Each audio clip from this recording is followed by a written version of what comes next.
put on the roadkill. I've no idea how much the costume weighs, but it's quite heavy and it gets really, really hot. But they've already thought out the problems. They know what's going on. The heads are air-cooled, and then with the body, we basically have a sort of waistcoat with rubber tubing running all through it. So basically, we pump cool water around Martin's body. And because we've made this enormous suit, we've had to make chairs for him to sit on, which are like great big giant director's chairs. Oh, I love this chair. We have to make sure that pathways are clear, that he can get through doorways. So you need a team of people supporting him the whole time. You have a couple of dressers who get him into the bodysuit. It's very elegant. You have an animatronic engineer who connects up all the wiring and the electronics and then operates the radio control, which moves the eyes, moves the mouth. It's known as Team Hagrid, and I've been working with these guys now for 10 years, and you make very, very strong friendships. They're a great group. Yes, thank you.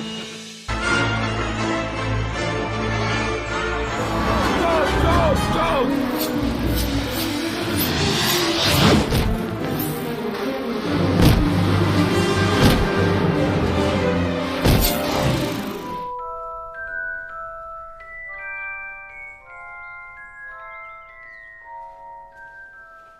Welcome to your first flying lesson. Well, what are you waiting for? Once you've got hold of your broom, I want you to mount it. And grip it tight. On my whistle. 3, 2...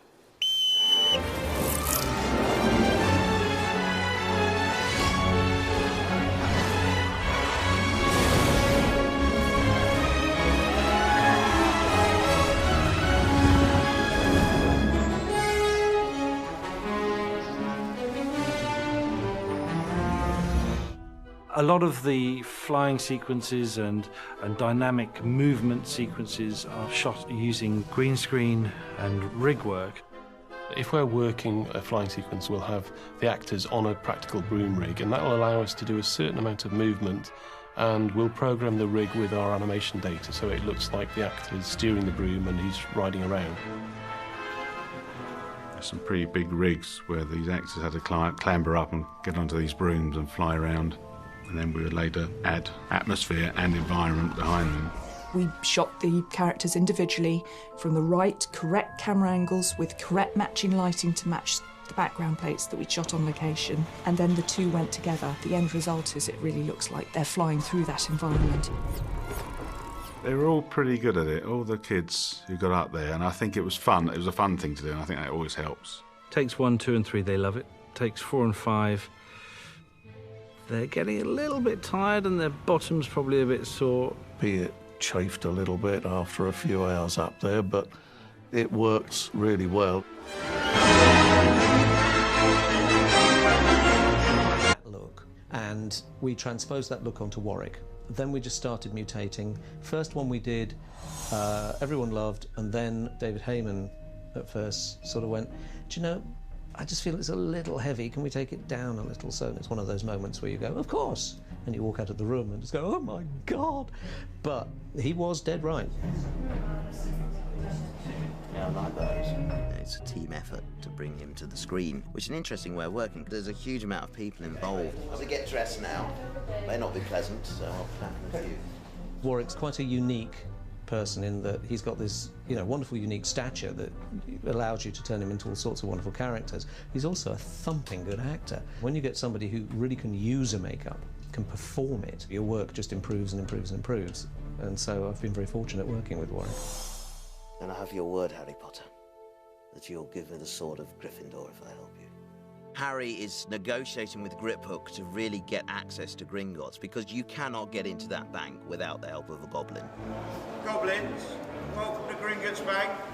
We have this wonderful sequence of breaking back into the bank, which involves 60 goblins, which is quite a tall order to find enough short people to fulfill that role. I told you I was a goblin, really.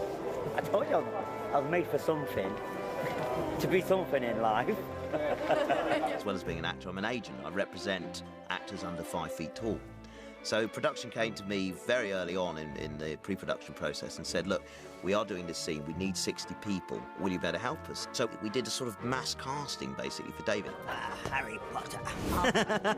Well, here we are at the Goblin Workshop at Leavesden, and basically we have all of our actors who are going to play goblins here. We've just arrived. They've just fished a load of dwarves and short people from out the area. They said come to Leavesden. I think it's a goblin reunion. There's a lot of small people here to be goblins, so we're just in the process of doing a workshop. It's very much a professional gathering today, but also a very social gathering for everyone. People who have worked together before, people who have never met each other, and of course, all being short, they all see the world from the same perspective and have a lot in common. Hi guys.